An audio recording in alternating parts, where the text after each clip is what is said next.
The number one thing that's gonna change your life, the only thing that will change your life, change your business, change your money, change your relationship, is you must raise your standard. Now I know that sounds boring, stupid, basic, but it's the truth.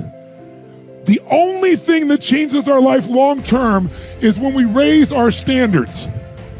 What does that mean? That sounds so boring and dumb. It means that all of us in life have things we want.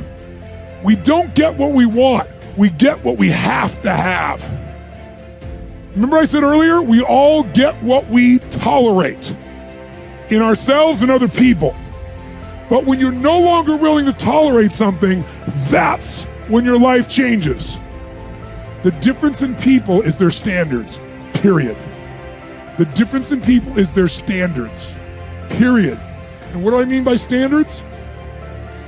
Everyone in the world has a list of things they think they should do. I should lose weight, I should work out, I should spend more time with my kids, I should work harder, I should make more calls, I should.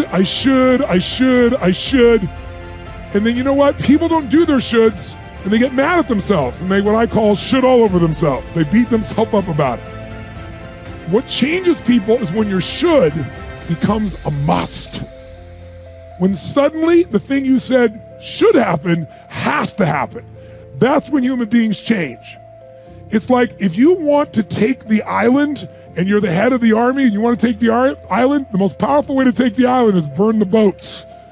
Because if there's no way to go back, it's amazing what happens when it's a must to do something versus a should. That's what makes human beings succeed. There is another level. The only reason you keep saying there isn't is you feel so exhausted about where you are. But life, the universe, or God is just testing you because there is another level. If this is good, giant jump to excellence, giant start good, poor to good to excellence. There's a level where all your dreams are realized.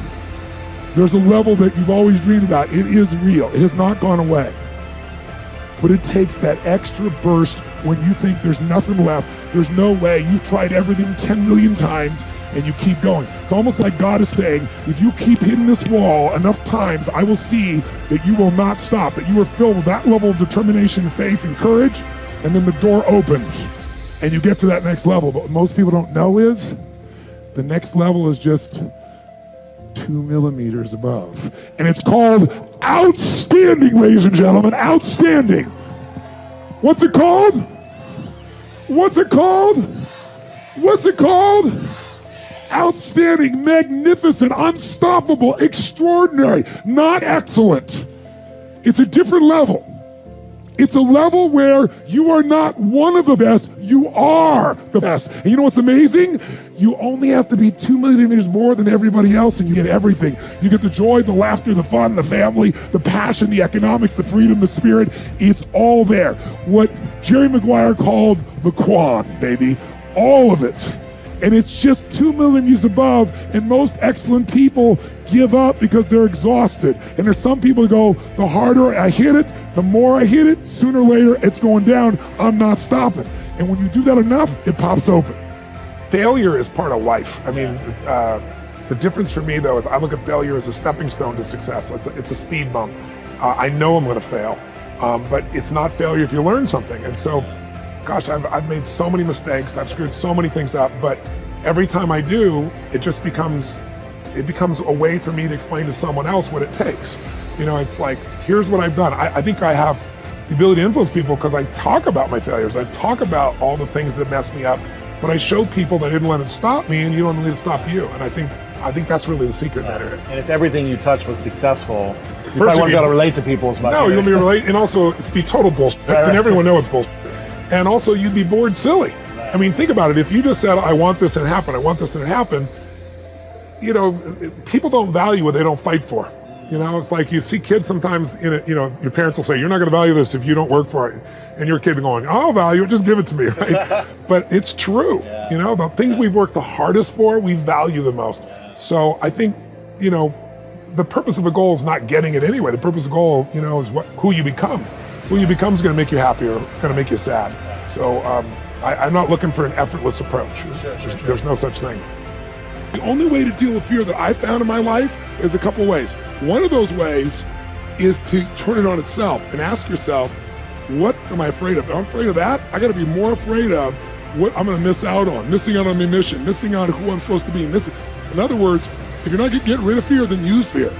Use fear or it uses you, it's that simple. So you gotta say, okay, what's the price if I just stay doing this? What's the price? What I need to really get scared if I learn all this and I don't fall through. That's something to be scared about. And then that fear will get you over your fear. It'll push you through. Turn fear on itself. Second way you can do it is use what you've probably heard me say, because I've used it since I was 17, is my little rocking chair test, right? I'm gonna sit myself in my rocking chair, and I'm 85 years old, and looking back on my life, and I say, I didn't do this, or I did. If you find your passion, you're gonna have this tremendous energy. It's sustainable energy. But momentum requires you always do the next thing to keep the momentum going. And the reason you get yourself in a passionate place is so that you change your life, and the only thing that changes your life is making a decision. So while you're in this passionate state, that's where you make decisions. You don't make decisions when you're like, oh, I don't know, what do you think? All right, let's decide. If you make a decision in a state without momentum, if you make a decision from a place where there's no passion, you are not gonna get momentum. It'll kill momentum. It's decide, commit, and resolve. Some of you, in the past, you've gotten momentum, you've gotten passionate, you've even made a decision, but a decision is the first step. Decision is like a war. I gotta do this or that. All right, I'm gonna make myself do this. But commitment is when you now, after you've decided, you commit to do this for the long term. Whether it's hard or easy, doesn't matter.